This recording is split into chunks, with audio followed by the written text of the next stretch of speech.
ओम नमः शिवाय। आज हम सब कार्तिक मास के प्रदोष की व्रत कथा सुनेंगे। साथ ही यह प्रदोष व्रत इस बार सोमवार को होने से हम सब सोम प्रदोष की भी व्रत कथा सुनेंगे। हिंदू धर्म में प्रदोष व्रत महत्वपूर्ण व्रतों में से एक है। इस व्रत को प्रत्येक माह के शुक्ल पक्ष तथा कृष्ण पक्ष की त्रयोदशी तिथि को किया जाता है। त्रयोदशी तिथि होने के कारण यह व्रत मुख्य रूप से भगवान शिव को समर्पित है। इस प्रदोष व्रत का मुख्य उद्देश्य भगवान शिव की आराधना करके उनका आशीर्वाद लेना होता है, जिससे कि जीवन में होने वाले कष्टों से मुक्ति मिल सके तथा सुख समृद्धि की प्राप्ति हो। कार्तिक मास के इस व्रत को बहुत महत्वपूर्ण माना गया है, क्योंकि कार्तिक माह में भगवान शिव की पूजा अर्चना का बहुत अधिक महत्व है। आइए अब हम सब कार्तिक मास के प्रदोष व्रत की पौराणिक कथा सुनते हैं। बहुत समय पहले एक नगर में निर्धन ब्राह्मण रहता था, जिसके जीवन में बहुत कठिनाइयां तथा कष्ट थे। वह ब्राह्मण बहुत धर्मपरायण तथा भगवान शिव का बहुत भक्त था। उस ब्राह्मण को भगवान शिव के प्रति अटूट श्रद्धा थी। भगवान की इतनी पूजा अर्चना करने के पश्चात भी उसको अपने जीवन में आने वाली कठिनाइयों से मुक्ति नहीं मिल रही थी। एक दिन ब्राह्मण ने यह निश्चय किया कि वह भगवान शिव की उपासना करेगा। उसने यह संकल्प लिया कि वह प्रत्येक महीने में आने वाले प्रदोष व्रत को करेगा। उसकी इस प्रकार से भक्ति और श्रद्धा को देखकर भगवान शिव उससे अत्यधिक खुश हो गए। भगवान शिव ने उस ब्राह्मण की भक्ति की परीक्षा लेने के लिए साधु का रूप धारण किया तथा उसके पास पहुँचे। भगवान शिव रूपी साधु ने ब्राह्मण से कहा, ब्राह्मण, तुम इतने कष्ट से गुजर रहे हो, फिर भी तुम भगवान शिव की इतनी श्रद्धा के साथ पूजा अर्चना कैसे कर रहे हो? वृद्ध साधु ने कहा कि मैं जो तुमसे कहूँगा तुम उसे मानोगे क्या? साधु की बातें को सुनकर उस ब्राह्मण ने विनम्रता पूर्वक कहा, हे महानुभाव, मैं आपकी आज्ञा का पालन अवश्य करूँगा। साधु ने ब्राह्मण से कहा, तुम्हें मेरे बताए अनुसार एक कार्य करना होगा। यहीं पास के गांव में एक साहूकार रहता है, जो कि बहुत धनवान व्यक्ति है। तुमको उसके पास जाना होगा तथा उससे एक दान करने का अनुरोध करना होगा, जिससे कि तुम्हारी कठिनाइयां अवश्य दूर हो जाएंगी। ब्राह्मण ने साधु के बताए अनुसार साहूकार के पास जाकर उससे मदद मांगी। साहूकार ने ब्राह्मण की ऐसी स्थिति को देखकर उसे कुछ धन दान दे दिया तथा उससे कहा कि वह इसका सदुपयोग अपने परिवार की भलाई के लिए ही करे। ब्राह्मण ने उस धन के द्वारा अपने जीवन में होने वाली कठिनाइयों को दूर कर लिया तथा भगवान शिव की इस भक्ति में और पूर्णतः लीन हो गया। ब्राह्मण की श्रद्धा तथा भक्ति से भगवान शिव ने उसको आशीर्वाद दिया तथा उसके जीवन में सुख तथा समृद्धि का आगमन हो गया। जो व्यक्ति भगवान शिव की श्रद्धा तथा विश्वास के साथ पूजा अर्चना करता है, उसकी समस्त समस्याएं अवश्य दूर हो जाती है। समय कैसा भी हो, भगवान शिव अपने भक्तों की सहायता अवश्य करते हैं। अब हम सब सोम प्रदोष की व्रत कथा सुनेंगे। प्राचीन काल में एक गरीब पुजारी हुआ करता था। उस पुजारी की मृत्यु के बाद उसकी विधवा पत्नी अपने भरण पोषण के लिए पुत्र को साथ लेकर भीख मांगती हुई शाम तक घर वापस आती थी। एक दिन उसकी मुलाकात विदर्भ देश के राजकुमार से हुई, जो कि अपने पिता के मृत्यु के बाद दर दर भटकने लगा था। उसकी यह हालत पुजारी की पत्नी से देखी नहीं गई। वह उस राजकुमार को अपने साथ अपने घर ले आई और पुत्र जैसा रखने लगी। एक दिन पुजारी की पत्नी अपने साथ दोनों पुत्रों को सांडिल्य ऋषि के आश्रम ले गई। ऋषि ने उन्हें बताया कि ये राजकुमार हैं और इनका राज्य शत्रुओं ने छीन लिया है। ऋषि ने उन्हें प्रदोष व्रत रखने का उपाय बताया जिससे राजकुमार का राज्य वापस मिल सके। ब्राह्मणी ने ऋषि के कहे अनुसार प्रदोष व्रत का पालन शुरू किया। एक बार दोनों बालक वन में घूम रहे थे। उनमें से एक पुजारी का बेटा तो घर लौट गया, परंतु राजकुमार वन में ही रह गया। उस राजकुमार ने गंधर्व कन्याओं को क्रीड़ा करते हुए देखा तो उनसे बात करने लगा। उस कन्या का नाम असुमति था। उस दिन वह राजकुमार घर देरी से लौटा। राजकुमार दूसरे दिन फिर से उसी जगह पहुंच गया जहां असुमति अपने माता पिता से बात कर रही थी।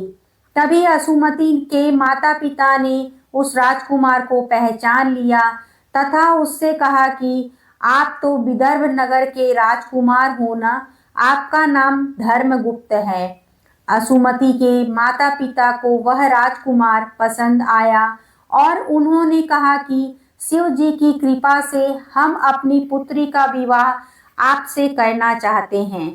क्या आप इस विवाह के लिए तैयार हैं? राजकुमार ने अपनी स्वीकृति दे दी तो उन दोनों का विवाह संपन्न हो गया।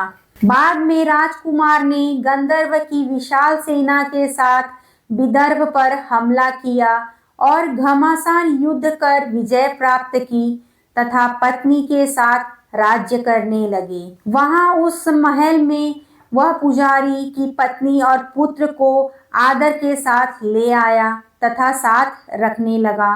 पुजारी की पत्नी तथा पुत्र के सभी दुख व दरिद्रता दूर हो गई और वे सुख से अपना जीवन व्यतीत करने लगे। एक दिन असुमति ने राजकुमार से इन सभी बातों के पीछे का कारण और रहस्य पूछा।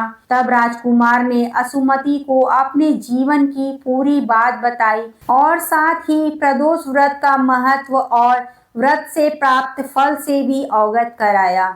उसी दिन से प्रदोष व्रत की प्रतिष्ठा व महत्व बढ़ गया तथा मान्यता अनुसार लोग यह व्रत करने लगे।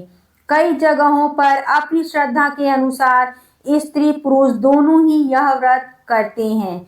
इस व्रत को करने से मनुष्य के सभी कष्ट और पाप नष्ट हो जाते हैं एवं मनुष्य को अभीष्ट की प्राप्ति होती है। धार्मिक ग्रंथों के अनुसार त्रयोदशी अर्थात प्रदोष का व्रत करने से मनुष्य सदा सुखी रहता है। शिव का ध्यान करने से उसके सभी पाप धुल जाते हैं तथा उसे शिव धाम की प्राप्ति होती है। इस व्रत को करने से मनुष्य के संपूर्ण पापों का नाश होता है। इतना ही नहीं, सुहागिनों द्वारा इस व्रत को करने से उनका अखंड सुहाग बना रहता है। अगर कोई मनुष्य कारागार में है तो वह इस व्रत के प्रभाव से छूट जाता है। अब हम सब प्रदोष व्रत की विधि भी सुनते हैं। प्रदोष के व्रत को पालन करने के लिए प्रातः जल्दी उठकर स्नान करना होता है तथा साफ वस्त्र पहनकर भगवान शिव की पूजा अर्चना करते हैं। प्रदोष के व्रत का संकल्प लेना चाहिए तथा पूरे दिन निराहार रहकर व्रत को धारण करना चाहिए। शाम के समय सूर्यास्त के पश्चात प्रदोष काल के समय भगवान शिव का पूजन करना चाहिए।